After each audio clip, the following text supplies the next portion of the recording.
Hello, hello, and season's greetings. It's Realtor John Litwin here from Keller Williams One Chicago, not to be confused with Real Turd, which is what my teenage nephew tells me I'm saying, but I digress. The Craft Brews with John series continues this week, Thursday, December 14th, from 7 to 9 p.m. at Printers Row Brewing at 4801 North Austin in the Portage Park neighborhood. If you RSVP, the first round is on me. I encourage you to throw on an ugly sweater, your best festive gear, and come on out. The last few events have been sold out, so if you've been thinking about joining me, this week is a great week to do it. We'll be drinking some Christmas ale and celebrating the season. And since we'll be in the Portage Park neighborhood, this video will talk all about why Portage Park is one of my favorite neighborhoods in all of Chicago. Portage Park is a northwest side neighborhood that's located just north of the Belmont-Cragen neighborhood, just east of Dunning and Harwood Heights, just south of Jefferson Park, and just west of the Irving Park neighborhood. You may remember from my Irving Park video that I live in Mayfair, which is a small neighborhood in the Irving Park neighborhood. So I live really close to Portage Park, and I am in that neighborhood all the time. I use it all the time. I know it very, very well. As far as transportation goes, the Milwaukee District North Metro Line has the Mayfair station, which is right on the border between the Portage Park and Irving Park neighborhoods. And there's the Montrose Blue Line station, which is at Montrose and the Expressway, which is just east of Portage Park's boundary. Other than that, I would say it's helpful to own a car in Portage Park. But it's pretty easy to own a car in Portage Park.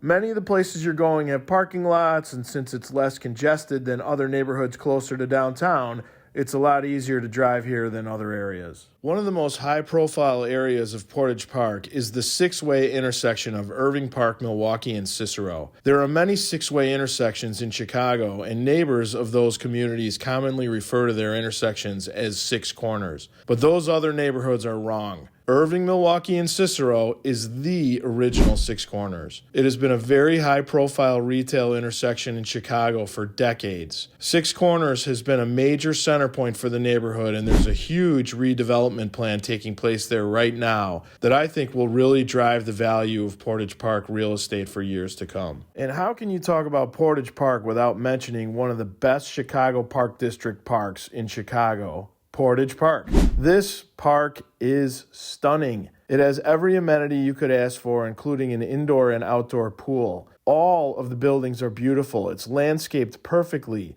And let's talk for a second again about the outdoor pool. To my knowledge, this is the only Chicago Park District pool that is Olympic-sized, which is 50 meters, not 50 yards. And not only is it Olympic-sized, but they've actually held Olympic trials in that pool. Mark Spitz qualified for the Olympics in the Portage Park pool and broke some world records there in 1972. How cool is that? If you've never been to Portage Park, I encourage you to head over there and walk through it.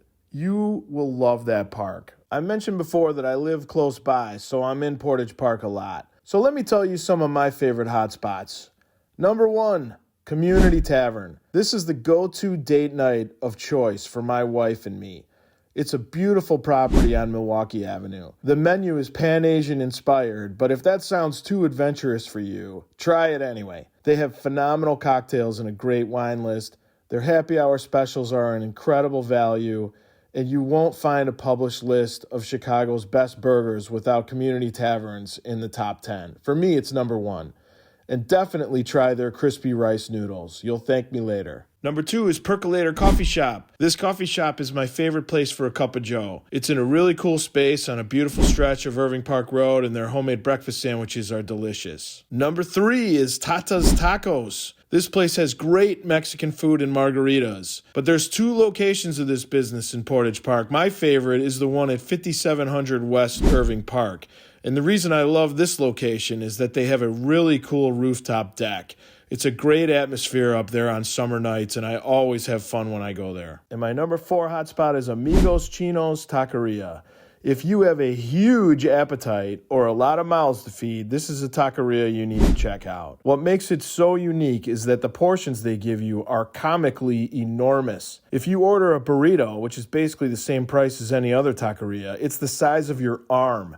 If you order a steak, it's good, and 2 people will be eating that steak for the rest of the week. If you go there and you finish your plate in one sitting, call me because I want to hear about it. I have a couple of hidden gems for you as well. How about Hagens Fish Market? This is a really cool place that sells smoked salmon and lake trout that they smoke in-house. Are you going to a party this holiday that will be serving an elaborate charcuterie tray? Well, imagine bringing a whole smoked trout as a contribution. It's super delicious and a complete showstopper. And what else is cool about Hagens is that if you were to go fishing in Lake Michigan and you caught some fish, you could bring your catch there and they'll smoke it for you. I've done it before and I really think it's cool. And lastly, check out Al-Bizzar Lamps on Montrose and Cicero. They import these beautiful glass lamps from Turkey. I love driving past the store because I get to see them in the window. They're very reasonably priced, and when I show houses on the northwest side, I see their lamps quite often and I always think they look great. As for real estate, as you can see from the footage I filmed here,